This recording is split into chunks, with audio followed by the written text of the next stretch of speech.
They essentially pay you every 6 weeks that says you can't audition for any other cars. Everyone thinks actors make big money, but Max Shippy breaks down the reality. The good years, the dry years, and the side hustles that keep creatives alive. I know that you're doing some writing now, but that's not where you started off, and I'd really like to get into this in a minute, but how did you actually get into actual acting? Because I get that you had this artistic background, this ability to be on stage, but where did the acting come from? Did you know that you wanted to actually do some acting? Well, it's actually really funny. My first year of college, I majored in chemical engineering, but I had a theater scholarship, which is funny. And the second semester of college, I did 6 shows and got a D in chemistry. This is one of my favorite parts of Max's journey. He didn't chase acting. Acting kept pulling him back. So I kind of said, well, this is what's working, this is what isn't. Although I did really good on my physics final, which I was very happy with. But so kind of a little bit of writing on the wall there where, what are you really good at? Where are your gifts? What are you not afraid of? Where are the green lights, if you will? And like I said, I grew up dancing, although I'm an okay dancer. Like, you put me in a line and I'm good. I'm not going to stand out as the bad guy, but I'm not a soloist either. I'm not Misty Copeland who goes out there and is amazing. I'm a very decent singer, but I'm not Pavarotti either. I'm not going to stand out there and be that amazing person. But I always found that the acting was something that I was very believable in my parts if cast correctly. And because of my experience with music and dance, I moved well. I wasn't afraid to use my body to communicate. And I also had a good enough look where I booked a lot as far as commercial work goes. Was fortunate enough to work on a soap for a while a few years ago. So it's just one of those things where of the 3 that seemed to come, I wouldn't say the most naturally, but it seemed to fit my persona the best. And yeah, so that's kind of how all that came to pass. So as far as always knowing that I wanted to be an actor, it's almost like I couldn't get away from it. Every time I tried to get away from it, it would come back. I think it's interesting because a lot of people are wanting to be actors and they can't find their way into it.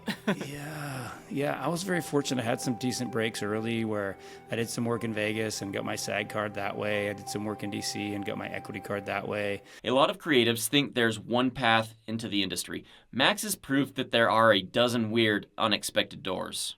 And that's not to say that I haven't had years of struggle for sure. The past few years have been tough on the industry as far as COVID and strikes and the rest of it. As well as just getting older and my look is changing. It's a little easier if you get a little more pepper in your hair than salt. So, things are shifting. And that's actually part of the reason why I started the book was, nothing was going on with COVID. It was kind of time where I was just sitting, literally twiddling my thumbs. And like most of us, if you sit for too long, you just get super antsy. So I said, I got to do something on my own here. Let's try a book. This is the part most people never hear. Even when you're booking work, the money isn't predictable.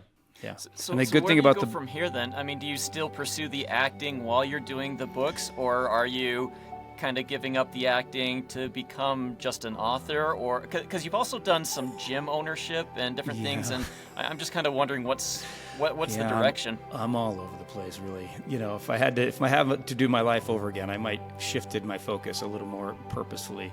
But I started opening up a CrossFit gym in 2009, right after the 2008 kind of financial thing, because I booked a lot of commercials and that started to dry up for me. And at the time I had kid number 2 and I was thinking like, I can't just be dependent on what my agent gets me and not knowing what's going to happen next. So I opened the gym to keep me busy and to have a little bit of income so it would kind of float us through the times that were thinner. And it did that. I was never and still am not like a super millionaire gym owner, like one of those guys, but it does enough to pay some bills and the car bill and the rest of it. So it takes a little bit of stress off the plate. I love this move. Instead of waiting tables, Max built something that gave him stability and community. And the other thing it did do is keep me relatively fit through my 30s, and now I'm 50. So not a bad side effect. Yeah, as well as having friends. If you've ever done like a CrossFit class or group classes, fitness like that, you end up having a bunch of friends who are on a similar journey and who all work together. You see them on a regular basis, so it serves as well as a pretty good positive community.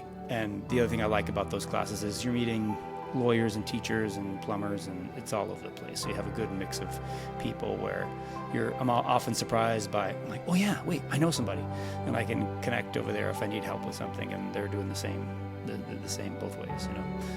So yeah, that's the gym owner thing. It's a thing that, you know, a lot of actors are waiting tables or doing something else, and I just chose to have my own business and work for myself instead of working for someone else, for better or worse. I kind of think that's a really good idea for a lot of creatives, because I mean, for me personally, I mean, maybe this is different for everybody, but the idea of being able to work on my own terms and my own way is pretty important to me.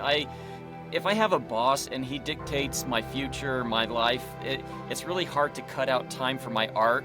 But if I'm an artist, I feel like my mind is more my own, and I can almost use that creativity in my business to be self-directed. And I don't know. I think business ownership is one of those things that if you're a working creative, you probably should look at pursuing a little bit. I mean, because like you said, you started this when right after the financial recession thing happened in 2007, 2008. Yep. And things were hard, I imagine. So yeah, and being a struggling artist, for me, a lot of my art could never support me at this stage. Sure. And I don't know if your acting was able to fully support you through all of the different times, but it sounds like obviously during that time it wasn't. But right. How does because you've actually booked quite a bit. You've had the commercial jobs you've got a nice seasoned roster on IMDb, and you've had a couple seasons on what was it, The Young and the Restless? Young and the Restless, yeah. I get to play a bad guy there. It's fun. So even with all of that, does it feel like that could support you, maybe having a few dips, or does the gym ownership and having some kind of a side income still feel necessary most of the time? Most of the time I would say that's the case, because you just don't know. For me, it's easier to say you have X amount, even if it's low, coming in every month, than to suddenly have a windfall and pay for the stuff that needs to get paid off, and visa and the rest of it, and finally pay the car off so you don't have to worry about that. And then 2 months from now, crickets, nothing. Or, you know, I don't know if you know this about the acting world, but especially with commercials, say you book a Ford commercial. Well, great, you get a big payday because that was for, say, it was a Christmas spot. So it's rolling through November and December, and January they're done. They're not going to air that anymore. But they don't want you to then go book another commercial, so they'll put you not on hold. There's another name for it, where they essentially pay you every 6 weeks. They cut you a small check, maybe $500-600, that says you can't audition for anybody else, for any other cars. So for a lot of actors, especially a certain type, maybe, you know, cars or pharmaceuticals or, you know, Tide soap or whatever, that's their jam. So now instead of having 2 months of really good paydays because they're running your ad all the time, now you're getting every 6 weeks a small check, but something, but you can't now go book another big campaign. This blew my mind the first time I heard it. You can literally get paid not to work, and it's not as glamorous as it sounds. It's wonderful to be the face of that ad, and if you show up on someone else's ad, then it confuses their message. Correct. They're like, wasn't that the guy in the Ford? Why is he on the Chevy thing? Like, what's happening with that? And often when you audition for something, they'll even ask that. They'll say, have you booked any car commercials in the past 2 years? Because they don't want to kind of cross-pollinate in that way. So while it's good to get a check every 3 months or 6 weeks or something like that. Well, that's good. At the same time, you're not making the bigger money you could be making. So why do I get stuck on that? Oh, because as you're mentioning, you know, it's great. Like, I've had really good years. I've had a couple of years, especially with the ads, that I booked some really good stuff. It really made great years. But then literally from year to year, like, I could get 10% of what I made the year before.